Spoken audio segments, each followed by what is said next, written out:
जैसे कोई धार्मिक अनुष्ठान करते हैं। अब इन धार्मिक अनुष्ठानों से भी पूर्ण लाभ नहीं, क्योंकि ये तो केवल उस ग्लूकोज का कार्य करेंगे, और ग्लूकोज रोग नाश नहीं करता, वो केवल सपोर्ट देता है उस रोग नाश में, शरीर को पानी की पूर्ति करता है, यानी बहुत सहारा देता है। उसके साथ साथ फिर अन्य टैबलेट होते हैं रोग विशेष की, उनसे टैबलेटों से फिर नाश होगा।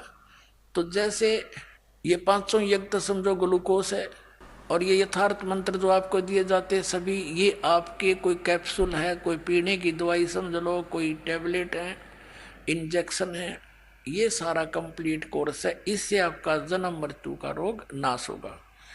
अब पुण्यात्माओं, जो प्रसंग चल रहा है कि जो साधना ये अन्य पंथ बताते हैं, अन्य संत बताते रहे हैं, उनसे जीव को कोई लाभ नहीं हुआ, जिस कारण से वो अब नास्तिक होने जा रहे थे।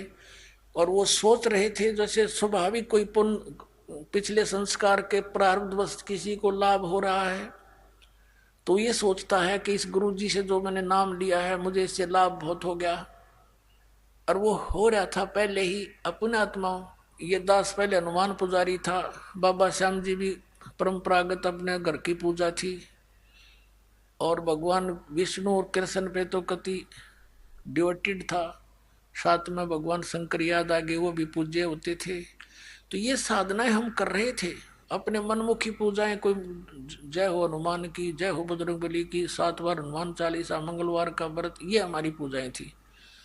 तो हमारे को बहुत सुख होता रहा, जैसे क्लास में उत्तीर्ण हो जाना, फिर नौकरी की प्राप्ति हुई, जेई की सर्विस, बड़ा खुशी मनाई, हमारे बाबा श्याम जी की जय हो, हनुमान जी की जय हो, सारे की जय, श्री कृष्ण जी की जय हो, विष्णु जी की जय हो, बड़ी दया करी। फिर पुत्र प्राप्ति हुई, पुत्री प्राप्त हुई, संतान हुई, तो बड़ी खुशी मनाई, भगवान ने बड़ी दया करी, ठीक ठाक बच्चे हो गए, फिर नौकरी मिल गई। तो हम ये सोचा करते इन भगवानों ने जो हम पूजा करते हैं इन्होंने दे दी, अब पता चला ये तो दे ही नहीं सकते कुछ भी, और ना ये पूजा थी जिससे हमें कुछ लाभ हो। तो यही सती थी, समझ लो, इन राधा स्वामी पंथ धन धन सतगुरु जय गुरुदेव वाले की, और राधा स्वामी निरंकारी, और ये ब्रह्मा कुमारी, और ये जितने भी है सबके, क्योंकि इनकी टेबलेट गलत है, इनकी औषधि गलत है, इसे रोग नाश हो ही नहीं सकता। तो डॉक्टर की औषधि को डॉक्टर बता सके गलत या ठीक, मरीज ने क्या पता। ये दास डॉक्टर है, और उनको भी तुम डॉक्टर मानते हो। अब मिलाओ इन कैप्सूलों को, वो तो जानते मारन के हैं, जहर खवा रहे तुम्हारे को, 500 नाम काल के जाप करवा रहे हैं। छोड़ो उनको, भागो परमात्मा के शरण में। बोलो सतगुरुदेव।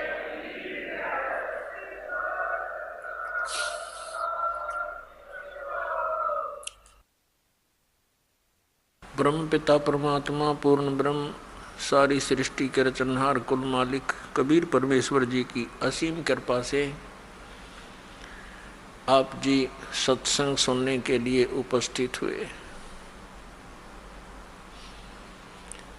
भक्ति मुक्ति के दाता सतगुरु, ये भटकत प्राण फिरंदा, उस साहिब के हुक्म बिना नहीं तरवर पात हिलंदा। उस परमेश्वर की असीम कृपा से, उस तत्परम की रजा से आप जी यहाँ पहुँच पाए हो। पुण्यात्माओं, सत्संग में आने से हमें ये ज्ञान होता है कि मानव शरीर हमें किस लिए प्राप्त हुआ था। जब तक हम महापुरुषों के विचार नहीं सुनते, सत्संग नहीं सुनते, तब तक हम अपने उसी कर्म को, उन्हीं क्रियाओं को जो हमारे पूर्वज करते हुए आए हैं, उन्हीं को हम सत्य मानते थे। संतानों उत्पत्ति, उनकी परवरिश करना, उनके विवाह आदि कर देना, फिर उनके संतान की कामना करना, फिर बेशक मर जाएं कोई प्रॉब्लम नहीं।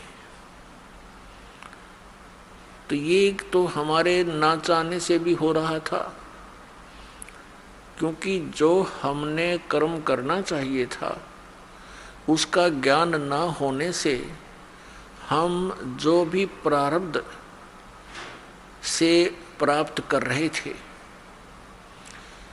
उसको हम ये सोच रहे थे हम कर रहे हैं, हमारे ही करने से सब कुछ हो रहा है।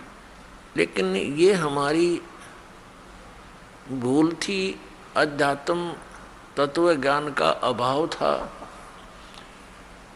जो हमने करना चाहिए था वो हमने शुरू भी नहीं किया होता है जब तक हम सत्संग नहीं सुनते। कोई तो कहा करता था कि मैंने ऐसे 5 प्लाट ले लिए, 2 कोठी बना दी, सब बच्चों का विवाह बड़े ठाठ से कर दिया। मैंने बहुत परिश्रम किया, मेहनत की और जिससे धन प्राप्ति हुई। कोई कहता था मैंने ऐसे कर दिया। तो ये सब भूल थी प्राणी की कि ये इस जीव को जो मानव शरीर प्राप्त होता है तो केवल प्रारब्ध ही प्राप्त होता है। जीव का ना चाहा होता है ना किया होता है। और फिर कुछ वृद्ध व्यक्ति बैठकर आपस में चर्चा करते हैं, गोष्ठी किया करते थे, एक दूसरे की कुशल मंगल पूछा करते थे। तो बताते थे कि मेरे जो है ना 2 लड़के थे, 2 लड़की, 2 लड़के 2 लड़की हुई, दोनों के परमात्मा ने संतान दे रखी है, पुत्र पुत्रियां सबको प्राप्त हैं, सबका विवाह कर दिया है, मेरा काम पूरा हुआ, अब बेशक भगवान उठा ले। अब इतना ही ज्ञान था उन भोली आत्माओं को कि बस काम पूरा हो गया, संतानों उत्पत्ति, उनकी परवरिश, विवाह, फिर उनका भगवान ने संतान दे दी, बस अब हमारा काम पूरा हुआ। तो पुण्यात्माओं, जो हमारा काम था वो तो हमने शुरू भी नहीं किया, और जो हमने किया वो होना ही था। जिसको हम ये सोचते हैं कि हमने किया वो तो आपको प्राप्त ही होना था। जैसे विवाह के पश्चात परिवार का भी और साथ में जिन बच्चों का विवाह हुआ है उनका एक ही मनोरथ होता है कि भगवान पुत्र दे, क्योंकि हमने अज्ञानता के कारण पुत्र और पुत्री में बहुत भेद मान रखा था। इसका कारण हमारा अध्यात्म ज्ञान ही था। लेकिन पुत्र और पुत्री में कभी भी हमारे मन में स्वप्न में भी ये नहीं आना चाहिए कि कोई अंतर है। एक ही मिट्टी के खिलौने हैं, एक ही जैसे विचार हैं, और हमारी ममता भी बच्चों में एक ही जैसी होनी चाहिए। विचार हमारे उच्च होने चाहिए, परमात्मा जो दे उसमें संतुष्टि होनी चाहिए। अध्यात्म ज्ञान न होने से हम 90% दुखी रहते हैं। अब जैसे प्रत्येक व्यक्ति का यही उद्देश्य और आशा होता है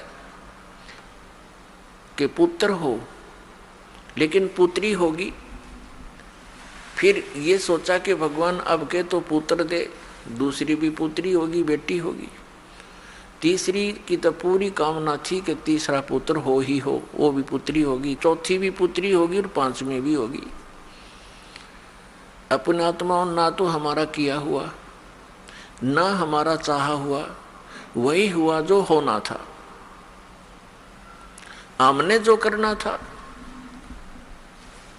उसका ज्ञान होता है सत्संग से।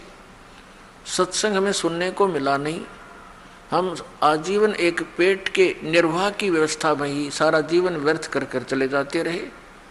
यदि कभी किसी को प्रेरणा होती भगवान की भक्ति की तो गांव गांव में नरे बैठे हैं ये मिसगाइड करने वाले संत। कोई किसी ने मंदिरों तक सीमित कर दिया, किसी ने समाध तक सीमित कर दिया, किसी ने मस्जिद तक, किसी ने गुरुद्वारे तक सीमित कर दिया। जो क्रिया हमें करनी चाहिए थी वो हमारे सदग्रंथ, हमारे महापुरुष बताते हैं, उनकी अमरवाणी बताती है उसके आधार से हमने करना चाहिए था। वो ज्ञान हमें प्राप्त नहीं हो सका क्योंकि हम अशिक्षित थे और सभी सदग्रंथ जो थे वो लिपिबद्ध थे, कोई किसी लैंग्वेज में, कोई किसी लैंग्वेज में, और जनसाधारण किसी भी लैंग्वेज से परिचित नहीं था। जैसे पवित्र चारों वेद, पवित्र श्रीमद् भगवत गीता और पवित्र पुराण, ये सभी संस्कृत भाषा में लिपिबद्ध थे और जनसाधारण संस्कृत भाषा को नहीं पढ़ता था, उनको अधिकार भी नहीं था पढ़ने का। केवल एक ब्राह्मण वर्ग ही संस्कृत पढ़ने का अधिकारी था और बाकी जनता ये सिरदर्द भी मोल लेना नहीं चाहते थे कि भी ये ठीक है, महापुरुष हैं, संस्कृत पढ़ते हैं, वेदों गीता और पुराणों को इन्होंने पढ़ा है, जाना है, और ये हमें जो बता रहे हैं वो सही है क्योंकि ये संस्कृत के ज्ञाता है। तो अन्य समाज को, भगत समाज को कोई ऑब्जेक्शन हुआ नहीं और ये दृढ़ होता चला गया कि ये जो ज्ञान देते हैं वो ठीक है। और जितने भी संत महात्मा थे पहले वो सभी एक ही ज्ञान देते थे कि श्री ब्रह्मा, श्री विष्णु, श्री शिव जी ये अजरो अमर हैं, सर्वेश्वर हैं, महेश्वर हैं, मृत्युंजय कालज्य, इनकी उपमा किया करते थे और इन्हीं की पूजा यानी श्री विष्णु जी और श्री शिव जी की पूजा और साथ में फिर मृत्यु के उपरांत सब क्रियाएं जैसे 13वीं वर्षोत्ती वर्षी 17वीं जैसे भी करवाते थे, फिर उनके श्राद्ध, अस्थियों को उठाकर गंगा में प्रवाह आदि सब क्रियाएं हमसे कराते रहे। तो हमने हमारी एक परंपरा सी बन गई और विदाउट ऑब्जेक्शन बन गई क्योंकि सभी यही क्रियाएं हम कर रहे थे और सभी महापुरुष जो भी प्रवचन करता थे, सत्संग किया करते थे, इन्हीं की, सुदामा और श्री कृष्ण जी की, श्री राम और भीलनी की, और रावण के वध की, कंस के वध की, ये कथाएं हमें सुनाया करते थे और हम सुनते रहते थे, अच्छा लगता था। और हमने यही मान रखा था कि सब ज्ञान जो ये बता रहे हैं महापुरुष, ये सदग्रंथों से ही बता रहे हैं। और हरे राम हरे कृष्ण, राम राम हरे हरे, ओम नमः शिवाय आदि, ओम भगवते वासुदेव नमः, इस तरह के ये मंत्र हमसे जाप कराया करते थे। कुछ एक व्यक्ति थे वो ये कहते थे केवल एक ओम नाम का जाप करना चाहिए और मंत्र नहीं जपने चाहिए। ये तो कोई एकाध ही मिलता था और वो ऐसा कहने वाले कौन थे? विशेषकर आर्य समाज के कुछ आचार्य और प्रचारक ही होते थे और वे महर्षि दयानंद के विचारों को ही समाज में फैलाया करते थे। और महर्षि दयानंद खुद ओम का जाप करने के पक्ष में नहीं था, आपको बहुत बार दिखाया है, दिखाएंगे समय आने पर। भले ही वो ये कहते हो कि ओम का जाप करो, लेकिन वे स्वयं ओम नाम यानी किसी भी मंत्र के जप करने के पक्ष में नहीं था। कारण क्या था कि ये सभी ब्राह्मण लोग थे।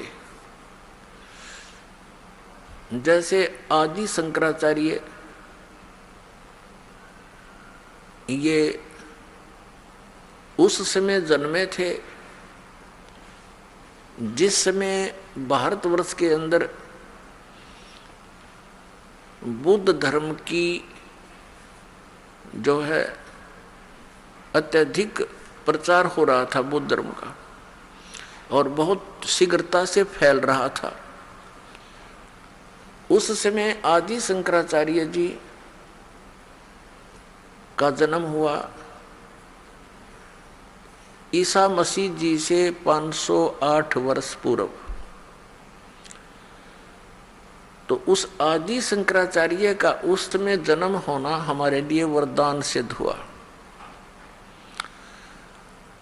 क्योंकि यदि बुद्ध धर्म भारतवर्ष में फैल जाता तो पूरा भारतवर्ष नास्तिक हो जाता।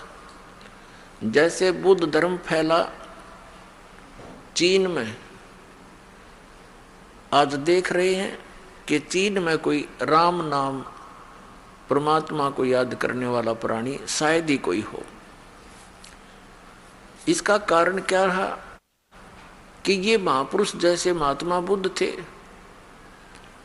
ये पुण्यकर्मी प्राणी थे पूर्व जन्म के, और इनके कुछ संस्कार शेष रह जाते हैं, उनको फिर मानव शरीर में ये यहाँ का भगवान ब्रह्म देता है, और वो सीधे स्वर्ग से आए हुए थे। जिस स्थान से आत्मा आता है, भले ही उसके ऊपर यहाँ आकर के 3 गुणों का प्रभाव तुरंत हो जाता है, फिर भी उसके अंदर एक विशेष कसक परमात्मा की और उस सुख के प्राप्ति की बनी ही रहती है। इस आधार से उसने घर त्याग दिया महात्मा बुद्ध ने, और बिहार के अंदर गया शहर के पास एक वट वृक्ष के नीचे उसने बैठकर परमात्मा पाने की मनमुखी साधनाएं शुरू कर दी। हठ योग, निराहार रहकर बैठ गया। अब उसको प्राप्त कुछ हुआ नहीं, मरने को हो गया, हिला टहला जा नहीं, बोला भी नहीं जा रहा था। तो किसी माई को प्रेरणा हुई, किसी बहन ने उसके मुख पर थोड़ी सी खीर लगाई, धीरे धीरे वो चाटने लगा। तीसरे चौथे दिन उसने आंखें खोल ली और उठ के फिर प्रचारक बन गया और विधान बना दिया कि starvation could not lead to salvation. व्रत रखने से, भूखा मरने से भगवान प्राप्ति नहीं हो सकती, आत्म कल्याण नहीं। उस हठ योग के करने से और पूर्व जन्म के संस्कारों से उसके अंदर एक बोलने की शैली विशेष थी। ऐसी वो प्रचार करता था कि जनता उससे प्रभावित होने लगी, और जिस कारण से उसने बहुत से अपने प्रचारक भी बना दिए, और भारतवर्ष में वो शीघ्रता से फैलने लगा और पूरा चीन उसका अनुयायी बन गया। अब वो नास्तिक क्यों हो गए? उसका कारण ये था कि जो वे ऑफ वर्शिप यानी पूजा का मार्ग, भक्ति की विधि उस महात्मा बुद्ध ने बताई, वो शास्त्रों अनुकूल नहीं थी। श्रीमद् भगवत गीता अध्याय नंबर 16 के श्लोक 23 और 24 में कहा है कि शास्त्र विधि को त्याग कर जो मनमाना आचरण करता है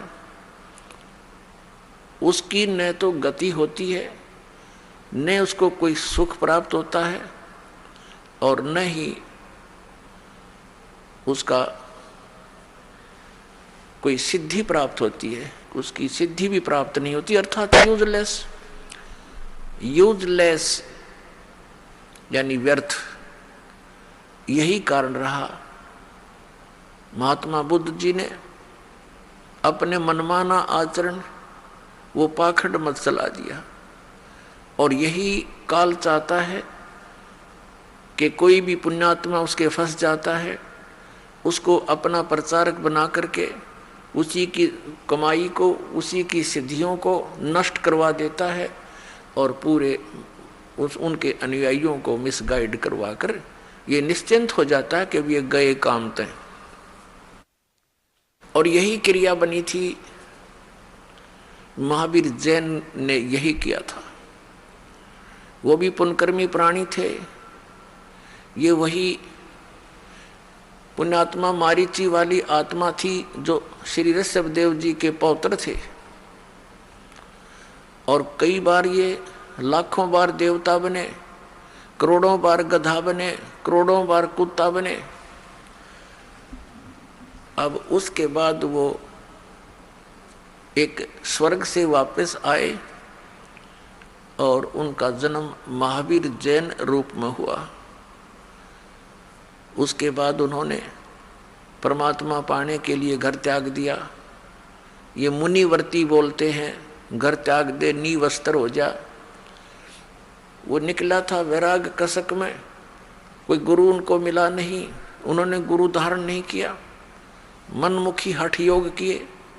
उसके बाद स्वयं ही प्रचारक बन गया, 363 पाखंड मत चला दिए, और जिस कारण से आज पूरा जैन धर्म उसी महावीर जैन द्वारा चलाए गए उन पाखंड मतों के आधार से पूजाएं कर रहा है।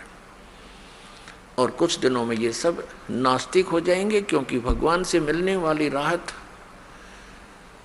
इनको प्राप्त नहीं होती।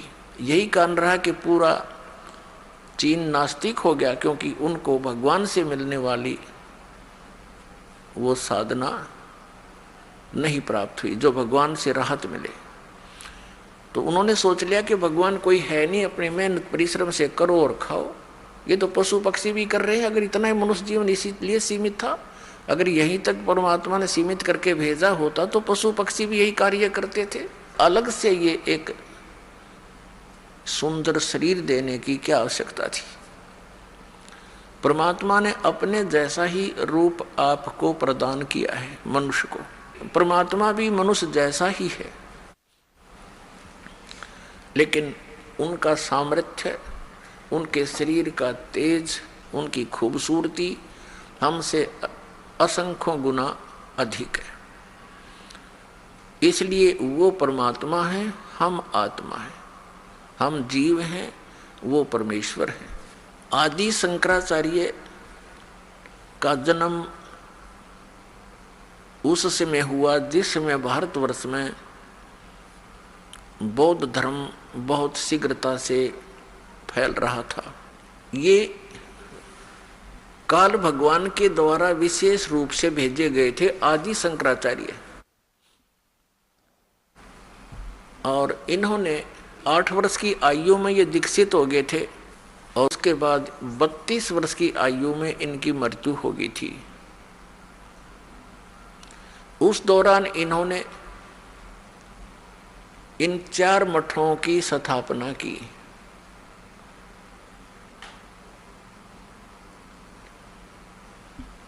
एक जैसे ये जोशी मठ बोलते हैं, ज्योतिर्मय जोशी मठ, एक श्रृंगेरी मठ, श्रृंगेरी पीठ कहो,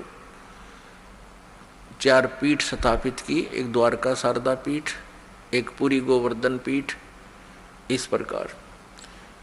तो पुण्यात्माओं, हमारे साथ वही हुआ कि आसमान से गिरे खजूर में अटक गए, क्योंकि यदि बौद्ध धर्म फैल जाता तो हम आसमान में थे, कोई सिर पैर था ही नहीं भक्ति का। अब इन्होंने क्या सिद्धांत बनाया आदि शंकराचार्य ने, जहाँ से हम हिंदू धर्म को चला मानते हैं। उन्होंने क्या बताया, एक तरफ तो वो कहते हैं कि जीव ही ब्रह्म है, अयम आत्मा ब्रह्म, अहम ब्रह्मास्मि, प्रज्ञानम ब्रह्म, और चौथा इनका मंत्र है तत्वमसि। और ये बताते हैं कि इन चारों का अर्थ यही बनता है कि जीव ही ब्रह्म है, ब्रह्म मीन भगवान, और कोई करता है नहीं। और संसार को ये मानते हैं अनादिकाल से अपने आप सृष्टि प्रलय होती है, अपने आप उत्पत्ति होती है। जैसे आकाश से वायु, वायु से अग्नि, अग्नि से जल, जल से फिर पृथ्वी, ऐसे फिर ऐसी तरह संहार होता है। कहते हैं जल से पृथ्वी, ऐसे ही पृथ्वी पर जल हो जाएगा, जल को फिर सूर्य समाप्त कर देंगे, फिर वायु में समा जाएगी, आकाश में मिल जाएगा। तो इनका कहना कि सिर्फ एक तत्व जो अहम तत्व है, कहते वही शेष रह जाता है, उसी से सब बन जाते। श्रीमद् भगवद गीता अध्याय नंबर 16 के श्लोक नंबर 6, 7 और 8 में ये कंसेप्ट क्लियर कर दिया है कि जो व्यक्ति ये मानते हैं कि परमात्मा का अस्तित्व कोई नहीं है, आत्मा यानी जीव ही ब्रह्म है और संसार ये अपने आप बनता और बिगड़ता है, इसका कोई करता नहीं, जीव ही करता है, ऐसे लोग राक्षस स्वभाव को धारण किए हुए और वे संसार के जगत के नाश के लिए ही उत्पन्न होते हैं। पुण्यात्माओं, ये क्योंकि हमने न तो सदग्रंथों का ज्ञान, इन हमारे जो धर्म गुरुओं ने, हिंदू धर्म के धर्म गुरुओं ने हमारे को शास्त्र विरुद्ध ज्ञान दे रखा है और शास्त्र विधि को त्याग कर मनमाना आचरण दे रखा है, जिस कारण से ये दास जो शब्द सत्य बोलता है वो प्रत्येक हिंदू धर्म के पुण्यकर्मियों को बहुत खटकते हैं, कुनैन जैसे कड़वे लगते हैं। उसके लिए थोड़ी सी बूरा खिलानी पड़ेगी। वो बूरा क्या होती है? जिन सदग्रंथों को हम सत्य मानते हैं उन्हीं सदग्रंथों में आपको ये दास के वचन जो बोले हैं मिल जाते हैं, तो आपको वो बुरा का काम करते हैं, आपका कड़वापन समाप्त हो जाता। दिखाते हैं, ये देखिएगा श्रीमद् भगवद गीता, गीता प्रेस गोरखपुर से प्रकाशित है। इसके अनुवादक हैं जयदयाल गोविंद का। अध्याय नंबर 16 श्रीमद् भगवद गीता।